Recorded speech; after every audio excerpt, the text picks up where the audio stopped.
A low FODMAP diet can help you identify and eliminate the cause of your IBS symptoms. It works by targeting the most common culprits of stomach irritation for people with IBS.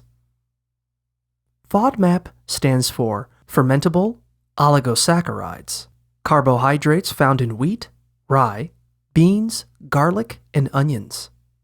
Disaccharides, carbohydrates found in anything with lactose in it, like milk, yogurt, and cheese. Monosaccharides, carbohydrates found in certain fruits and foods that are high in fructose, like figs, mangoes, honey, and agave. And polyols, a type of sugar found in blackberries, lychee, and sugar-free gum.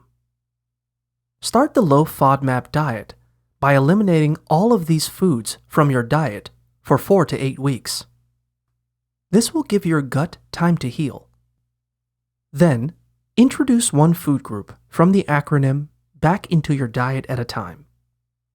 Eat foods in that group in moderation for at least 3 days.